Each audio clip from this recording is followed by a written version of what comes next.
चलिए भाई, हफ्ते का आखिरी दिन आज है शुक्रवार और बेहद इंटरेस्टिंग मोड़ से भारतीय बाजार गुजरते हुए एक बढ़िया आउट परफॉर्मेंस और कल मोमेंटम स्ट्रांग शुरुआती एक गैप अप के साथ अच्छे ग्लोबल संकेतों के बीच हुई। कल का बाजार स्क्रीन पर लेकर आइएगा।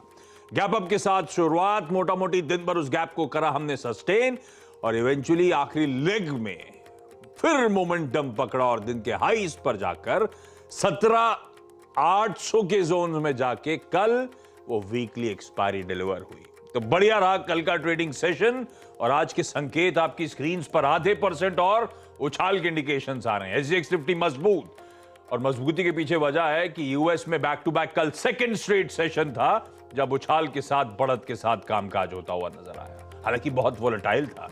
यूएस का एक्चुअल सेशन आपकी स्क्रीन पर 2/3% अक्रॉस द बोर्ड, सारे बेंचमार्क्स मजबूत और इंट्राडे चार्ट्स में वोलेटिलिटी नजर आएगी। पर हां, दिन के हाईस पे वो मार्केट्स फिर बंद हुए और आज सुबह के फ्यूचर्स और स्ट्रेंथ दिखा रहे हैं। तो कल के उछाल के ऊपर आज के फ्यूचर्स कह रहे हैं 1/4 से 2/3% और बढ़त शायद वहां पे भी फ्राइडे के सेशन में देखने को मिले। तो ये जो डिफरेंशियल आ गया है, हमने जो छोड़ा था डाउ फ्यूचर्स कल और आज सुबह जो कहानी खड़ी है वो डिफरेंशियल डाइजेस्ट हो रहे हैं। स्क्रीन पे 17,900 के ऊपर के टिक्स SGX निफ्टी इस समय दिखाता हुआ।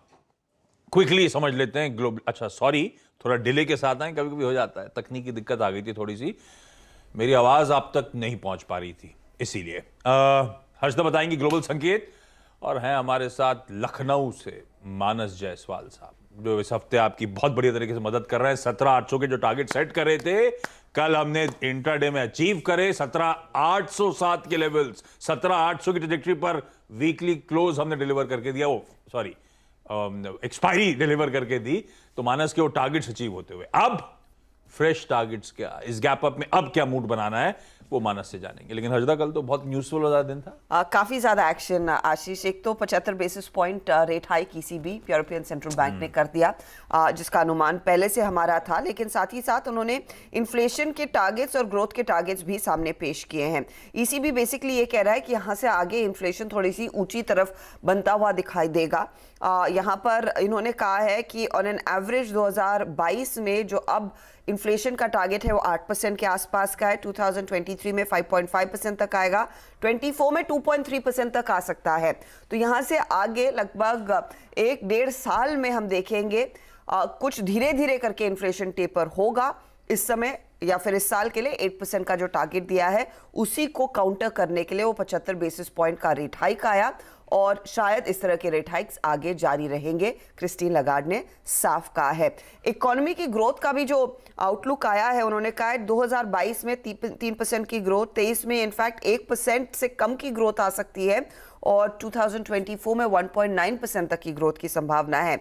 तो ग्रोथ को लेकर चिंता है, लेकिन इस समय सभी वार करना चाह रहे हैं इन्फ्लेशन पर। तो वो एक चीज हुई जो करीब करीब 6 बजे के आसपास कल शाम को अपडेट आया।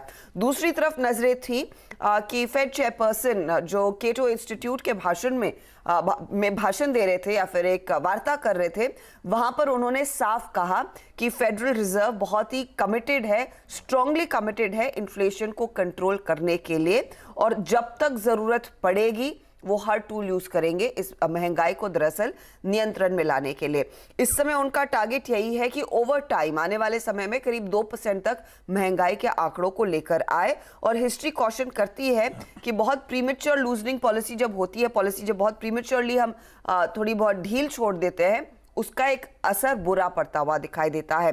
तो इन्फ्लेशन को अब यहाँ पर इन्फ्लेशन पर अब वार करने की जरूरत है, इससे पहले कि लोगों को आदत हो जाए ऊंचे दामों की। तो उसी को कर्टेल करने के लिए हर इंस्ट्रूमेंट का इस्तेमाल किया जाएगा, जो उन्होंने दरअसल जैक्सन होल की बैठक में कहा था उसको दोहराया है।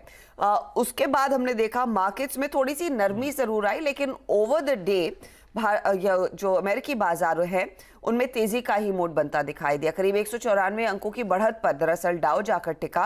नैस्डैक में करीब 70 अंकों तक की बढ़त देखने को मिली। हालांकि सेमीकंडक्टर जो स्टॉक्स है उनमें थोड़ा सा एक रिलीफ रैली आती हुई दिखाई दी और लार्जली हमने देखा हेल्थ केयर कंपनियों की तरफ से जो तेजी बनती हुई दिखाई दी उसने डाउ को सपोर्ट किया है। तो ये इनफैक्ट ओवरऑल मार्केट के बीच समीकरण बनते हुए दिखाई दिए। सभी की नजरें ऑफ कोर्स एक तरफ इस बात पर भी है कि कच्चे तेल की तरफ से क्या रवैया अपनाता हुआ दिखाई देगा मार्केट, क्योंकि वहां पर अभी भी हमने देखा है कि सेल साइड की पोजीशंस बरकरार है। वो $87-88 के दायरे में ही इनफैक्ट आज सुबह में $89 के आसपास कारोबार देखने को मिला था। लेकिन ईसीबी की तरफ से जो बयान आना था वो आ चुका और एक बार फिर फेड ने दोहराया है कि महंगाई सबसे इंपॉर्टेंट है, उससे नियंत्रण में लाना। अच्छा, सुमित जुड़ चुके हैं। सुमित, जरा टॉप 3 स्टॉक्स इन न्यूज, सबसे इंपॉर्टेंट टॉप 3 रेडी रखिएगा। मानस भाई, वो थैंक यू, इस हफ्ते आपने जो बढ़िया राइड करवाया मार्केट्स को, इवेंचुअली जो टारगेट सेट करे थे हमने अचीव कर लिए। अब वो तो मुनाफा मिल गया हमको, अब कैसे अप्रोच करना है? फिर एक गैप अप की तैयारी हो रही है, 85-90 अंक के आसपास की मजबूती। फ्रेश कैलकुलेशंस क्या कह रहे हैं? और स्टीम बची है क्या? इस मार्केट को और चेज करना है क्या? Good morning Ashish ji, good morning Harshita जी। तो देखिए, आज गैप अप ओपनिंग का एक बहुत बड़ा रीजन ये है कि निफ्टी और बैंक निफ्टी दोनों में कल हमें एक फ्रेश ब्रेकआउट देखने को मिला। निफ्टी ने बहुत ही अहम रेजिस्टेंस जो कि करीब 750 के आसपास था, 17,750 के आसपास था, उसको ब्रीच किया। तो उसके बेस पे अगर मैं टारगेट सेट करने होंगे तो जो लास्ट मंथ के हाईज है वही हमारे टारगेट होंगे। 17,990 के टारगेट आपको निफ्टी में सेट करने हैं। अभी भी खरीदारी करनी है। आज अगर एक गैप अप ओपनिंग देखने को मिले, उसके बाद एक छोटा मोटा करेक्शन देखने को मिले, तो खरीदारी करने की ही राय रहेगी। 17,750 के स्टॉप, 17,740 के स्टॉप लॉस से 17,990 के टारगेट के लिए निफ्टी पे। लेकिन बैंक निफ्टी का आउट परफॉर्मेंस कल भी मैंने मेंशन किया था कि यहाँ पर आपको आउट परफॉर्मेंस देखने को मिल सकता है, और बैंक निफ्टी में कल भी हमने आउट परफॉर्मेंस देखा और ये कंटिन्यू, आई थिंक आने वाले समय में भी कंटिन्यू रहना चाहिए। फ्रेश ब्रेकआउट देखने को मिला है, तो अब आपको 40,600 के टारगेट बैंक निफ्टी पे सेट करने हैं। अभी भी खरीदारी करने के मौके हैं 40,000 के स्टॉप लॉस के साथ। भैया, नए टारगेट्स आ गए हैं और बढ़िया, वाकई निफ्टी बैंक में बढ़िया ब्रेकआउट्स, बढ़िया आउट परफॉर्मेंस निफ्टी बैंक में। निफ्टी के फ्रेश टारगेट्स हो गए, पिछले मंथ के जो हाईस थे उनको शायद चैलेंज करते हुए नजर आए। 17,990 का अब नया टारगेट, 800 हमने एंजॉय कर लिया, अब इस फ्रेश तेजी की तैयारी कर लीजिए। निफ्टी बैंक शायद एक शेड बेहतर हो, कल वो आउट परफॉर्मेंस तगड़ा था और वहां पर अब 40,600 तक के लक्ष्य के लिए अप्रोच करना है। Sumit, good morning. कौन सी टॉप 3 है? देखिए, पहले तो राइस कंपनीज के ऊपर आप नजर रखेंगे, पूरा सेक्टर आज इन फोकस रहेगा। गवर्नमेंट ने जो ब्रोकन राइस है उसके एक्सपोर्ट के ऊपर एक इमीडिएटली एक प्रोहिबिटेड किया गया है, प्लस एक्सपोर्ट ड्यूटी भी लगाई गई है जो गैर बासमती चावल हैं उनके एक्सपोर्ट्स को लेकर। तो ये एक इंपॉर्टेंट खबर है, तो दोनों राइस स्टॉक्स के ऊपर नजर रखेंगे। इसके अलावा मदरसन सुमी, जहां पे कंपनी ने एक कल शाम को नोटिफिकेशन दिया है कि कंपनी ने एक टाई अप किया, संवर्धना मदरसन जब हो चुका है, इसने एक्वायर करने के लिए DICV Daimler India commercial vehicles के कुछ एसेट्स को एक्वायर करने की बात की है और लॉन्ग टर्म एग्रीमेंट भी किया है कंप्लीट फ्रेम असेंबली सप्लाईज को लेकर भी। तो इसलिए संवर्धना मदरसन को आप करार के मद्देनजर ध्यान में रखेंगे। एक PNC इंफ्रा, जहां पे कंपनी ने HAM प्रोजेक्ट यानी कि हाइब्रिड एन्युटी मॉडल के तहत कंपनी को एक ऑर्डर मिला है, 1458 करोड़ रुपए का एक बड़ा ऑर्डर है। ये NHAI से ये कंपनी को ऑर्डर मिला है, तो उस लिहाज से आप PNC इंफ्रा के ऊपर भी नजर बनाकर रख सकते हैं। मानस, आपके रडार पे कौन सा स्टॉक? दो स्टॉक नजर में है। पहला तो बैंकिंग से एक्सिस बैंक पे खरीदारी करेंगे, वहां पर एक फ्रेश ब्रेकआउट देखने को मिला, तो एक्सिस बैंक में खरीदारी करिए। 769 के स्टॉप लॉस से 800 रुपए तक के टारगेट्स आपको एक्सिस बैंक में देखने को मिलेंगे। और कल ब्रेकआउट देखने को मिला टेक महिंद्रा में, 20 डे और 50 डे मूविंग एवरेज के ऊपर निकला है टेक महिंद्रा, तो यहाँ पर भी खरीदारी करिए 1074 के स्टॉप लॉस से 1120 के टारगेट के लिए। एक्सिस और टेक महिंद्रा दोनों में कल बहुत अच्छे मूव्स बन रहे थे, तगड़ा ट्रैक्शन। आज भी ये दोनों स्टॉक्स प्रेफर्ड पिक्स के तौर पे आपकी स्क्रीन्स पर। क्विकली, अब पता नहीं कितना क्विकली, कोई तगड़ा इवेंट्स कैलेंडर है आज का। इवेंट्स कैलेंडर स्क्रीन्स पर आएगा। फ्राइडे आज अनंत चतुर्दशी, आज गणेश विसर्जन का दिन है। हमें, जैसे हर्षद ने मेंशन करा, ECB के रेट डिसीजंस, वो जेरोमी पॉवेल साहब की स्पीच, उसके बीच US के मार्केट्स की वोलेटिलिटी, उस पर रिएक्ट करना है। चाइना के आज इन्फ्लेशन प्रिंट आना था अगस्त का, वो आ गया है और एक्सपेक्टेशन से बेहतर इन्फ्लेशन का आंकड़ा 2.8% एक्सपेक्टेड, 2.5% आया है। मैं इस पे आगे 8 बजे के शो में हम लोग और बातचीत करेंगे। आज एक यूरो समिट है, इमरजेंसी मीटिंग है, एक्स्ट्राऑर्डिनरी।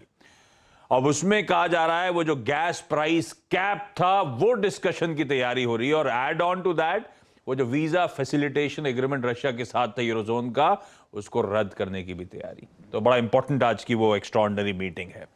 कई सारे FOMC मेंबर्स, फेड के मेंबर्स, गवर्नर्स जो हैं, जॉर्ज साहब, क्रिस्टोफर जे वॉलर साहब, इन सब के आज स्पीचेस लाइंड अप हैं। आप बाजार इन सब क्यूज को देख रहा है।